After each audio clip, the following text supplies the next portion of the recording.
Évangile de Jésus-Christ selon saint Matthieu, du chapitre 21, des versets 33 à 43, puis 45 à 46. En ce temps-là, Jésus disait aux grands prêtres et aux anciens du peuple: Écoutez cette parabole. Un homme était propriétaire d'un domaine. Il planta une vigne, l'entoura d'une clôture, il creusa un pressoir et bâtit une tour de garde. Puis il loua cette vigne à des vignerons et partit en voyage. Quand arriva le temps des fruits, il envoya ses serviteurs auprès des vignerons pour se faire remettre le produit de sa vigne. Mais les vignerons se saisirent des serviteurs, frappaient l'un, tuaient l'autre, lapidèrent le troisième. De nouveau, le propriétaire envoya d'autres serviteurs plus nombreux que les premiers, mais on les traita de la même façon. Finalement, il leur envoya son fils en se disant: Ils respecteront mon fils. Mais voyant le fils, les vignerons se dirent entre eux: Voici l'héritier. Venez, tuons-le. Nous aurons son héritage. Ils se saisirent de lui, le jetèrent hors de la vigne et le tuèrent. Eh bien, quand le maître de la vigne viendra, que fera-t-il à ces vignerons? On lui répond: Ces misérables, il les fera périr misérablement. Il louera la vigne à d'autres vignerons qui lui en remettront le produit en temps voulu. Jésus leur dit: N'avez-vous jamais lu dans les Écritures: la pierre qu'ont rejetée les bâtisseurs est devenue la pierre d'angle. C'est là l'œuvre du Seigneur, la merveille devant nos yeux. Aussi, je vous le dis, le royaume de Dieu vous sera enlevé pour être donné à une nation qui lui fera produire ses fruits. En entendant les paraboles de Jésus, les grands prêtres et les pharisiens avaient bien compris qu'il parlait d'eux. Tout en cherchant à l'arrêter, il eut peur des foules parce qu'elles le tenaient pour un prophète. Au nom du Père et du Fils et du Saint-Esprit. Amen. Loué soit Jésus-Christ. Dans la première lecture que nous écoutons en ce jour, on comprend l'histoire de Joseph. Joseph qui a eu l'enfant de sa vieillesse et qui était un enfant choyé, un enfant bien aimé, un enfant bien encadré. Et non seulement il était aimé, mais il était aussi talentueux, il était très intelligent et il interprétait même les rêves. Interprétant les rêves, c'est ainsi qu'il y a eu de la jalousie parmi ses frères. Comment il est le plus jeune, comment il est le plus petit, et c'est lui qui a tous les privilèges. Et nous qui sommes les aînés, nous n'avons pas ces privilèges-là. N'ayant pas le privilège, les frères décident de l'abattre. Les frères décident de le mettre de côté. Le mettant de côté, ils pensent et ils croient fermement que le Père va leur donner l'estime dont ils ont besoin. Chers frères et sœurs dans le Christ, ce phénomène de ne pas accepter l'autre de par ses qualités, de ne pas reconnaître les qualités de l'autre, de toujours être en train de maugréer, critiquer l'autre quand il exprime librement ses qualités, est appelé la jalousie. Et c'est cette jalousie-là qui détruit de plus en plus notre société. Je donne un exemple simple qui est connu de tous. Le retour de nos frères de l'étranger. Ceux quand ils reviennent de l'Europe, quand ils reviennent du continent américain, quand ils reviennent du continent asiatique, mais quand ils reviennent au pays, comment est-ce que nous leur regardons, comment est-ce que nous leur traitons? Combien de Camerounais rentrant dans leur pays ont été tués depuis l'année passée? Quand ils reviennent, une petite célébration, c'est pas un ami, c'est un frère, je ne sais quoi, mettre du poisson dans de la nourriture, dans de la boisson, ils meurent.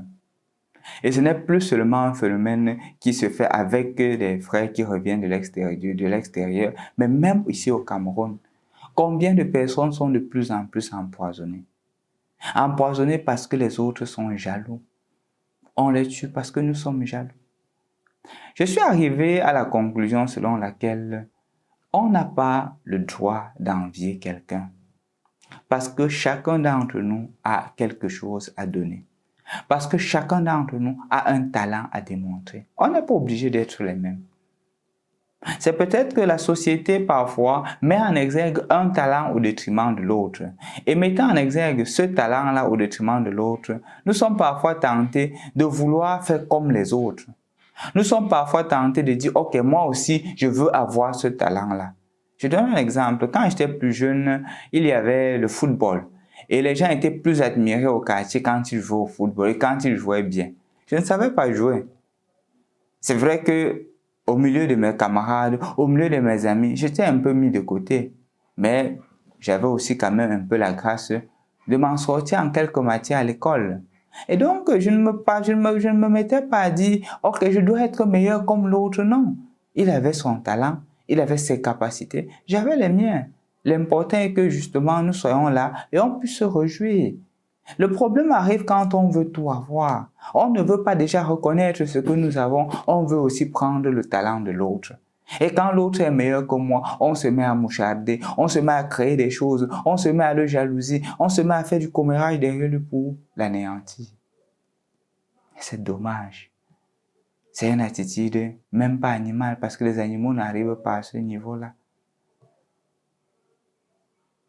L'invitation aujourd'hui, mon frère, ma soeur, c'est premièrement pour toi qui peut-être a ce sentiment. Je vais te faire comprendre que c'est normal. Que par exemple, ce sentiment pourrait naître en toi. Quand tu vois que tu as évolué comme un autre, vous avez eu les mêmes chances, vous avez eu les mêmes possibilités, mais il évolue mieux que toi ou il est plus expressif que toi. C'est normal. Mais le problème, c'est quand tu fais de lui la raison de ton échec, la raison de ta faiblesse. Il n'est pas là pour ta faiblesse, il a exprimé un talent. Je vous raconte ici l'histoire qui m'a été racontée par un confrère prêtre. Il disait que il est arrivé une fois un jeune prêtre arrivant dans une communauté avait vraiment la capacité de la prédication. Et c'est comme ça que quand il se mettait à prêcher, les gens couraient après lui, les gens l'écoutaient, les gens venaient pour l'accompagnement spirituel. Et lui qui était là depuis, les gens ne venaient pas.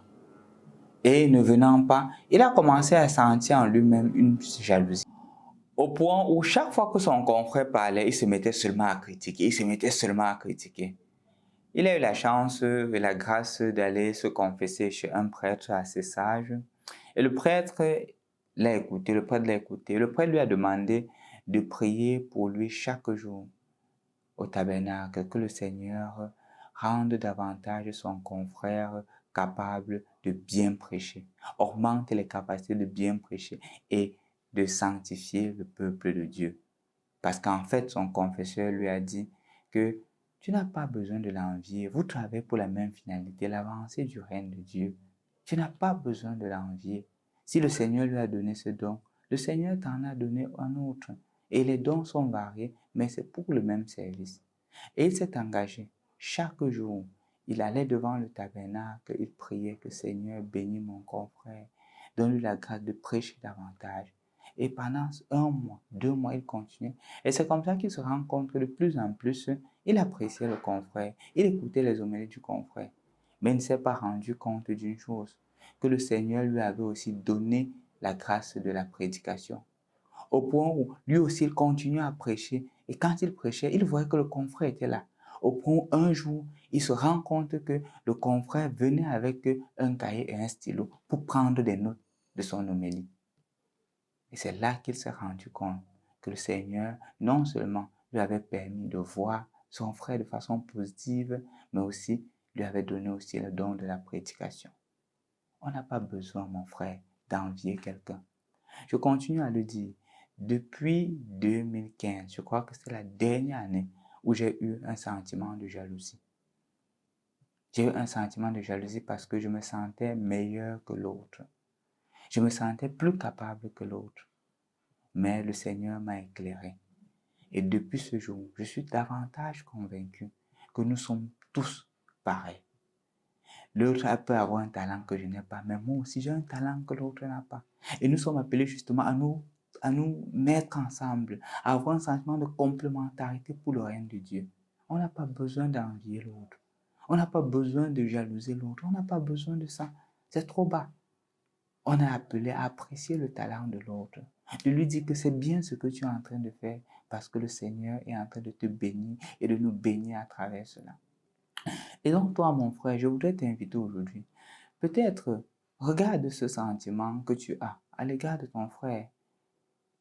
Peut-être il est plus apprécié que toi. Peut-être il est plus talentueux que toi et que tu sens parfois une certaine jalousie à son égard. Essaye de travailler cela. Parce que ça commence toujours ainsi, petit à petit, et ensuite, ça arrive à la haine totale. Au point où tu aimes plus un ennemi que ton propre frère.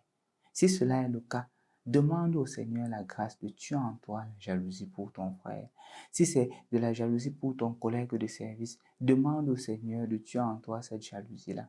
Si c'est de la jalousie à l'égard de ta soeur, si c'est de la jalousie à l'égard d'un voisin, si c'est de la jalousie à l'égard d'un frère, d'un camarade de classe, demande au Seigneur cette grâce. De la même manière que le prêtre a demandé au Seigneur de bénir son confrère, demande au Seigneur de le bénir davantage.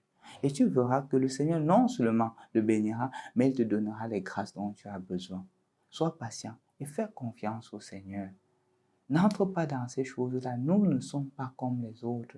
Nous sommes des chrétiens à la suite du Christ. Et le sentiment qui doit nous habiter doit toujours être un sentiment de paix et d'amour. Doit être la grâce de reconnaître les bienfaits des autres dans la vie et dans le monde d'aujourd'hui. Vous vous rappelez clairement quand les disciples sont allés et ils ont vu deux personnes qui étaient en train de chasser les démons au nom de Jésus. Et ils arrivent, ils disent à Jésus que nous avons vu deux personnes chasser les démons à ton nom. Nous avons voulu les en empêcher parce qu'ils ne font pas partie du groupe. Jésus leur a dit, celui qui n'est pas avec moi, celui qui n'est pas contre moi est avec moi. Celui qui ne rassemble pas avec moi disperse. Comme pour dire qu'aussi longtemps qu'ils travaillent pour le règne de Dieu, on n'a pas besoin de les jalouser. La même chose avec Moïse. Quand les gens se sont plaints chez Moïse, Moïse a dit laissez. Donc toi, ne jalouse pas l'autre. Ne jalouse pas le talent de l'autre. Aime l'autre tel qu'il est et le Seigneur davantage te bénira. Au nom du Père et du Fils et du Saint-Esprit. Amen.